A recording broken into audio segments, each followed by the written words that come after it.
Wali Kota Cilegon, Heldy Agustian, berjanji akan memperjuangkan nasib tenaga honorer di Kota Cilegon terkait rencana penghapusan tenaga honorer oleh Kementerian Pendayagunaan Aparatur Negara Reformasi Birokrasi. Hal tersebut akan disampaikannya pada kegiatan Rapat Kerja Nasional Asosiasi Pemerintah Kota Seluruh Indonesia, Rakernas APEKSI, yang akan berlangsung pada 7 hingga 10 Agustus 2022 di Kota Padang. Diakui Wali Kota, upaya ini dilakukan dalam rangka memperjuangkan nasib 4.905 tenaga honorer di Kota Cilegon, yang tidak mungkin dihapuskan karena berpotensi melumpuhkan aktivitas pelayanan di daerah.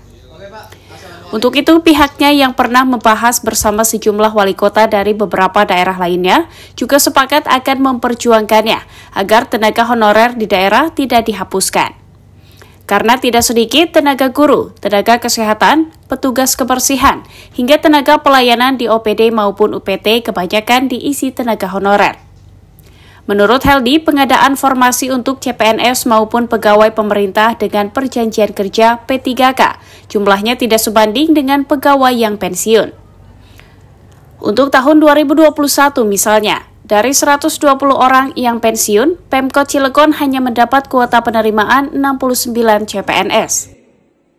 Saya secara pribadi, tentunya pemerintah Kota Cilegon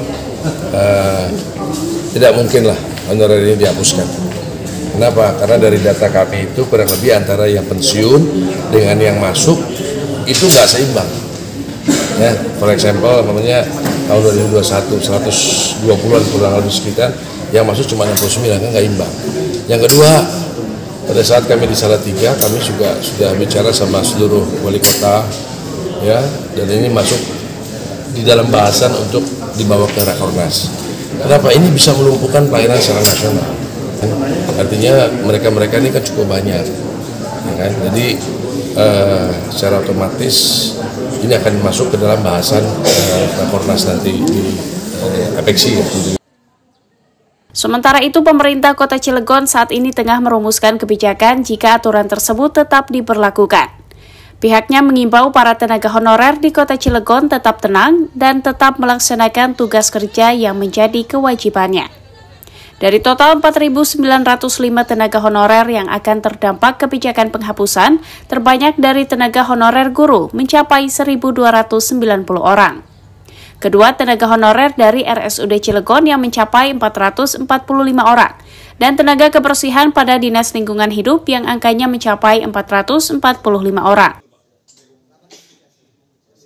Dari Kota Cilegon, Banten, Susmiatun Hayati, Kantor Berita Antara, mewartakan.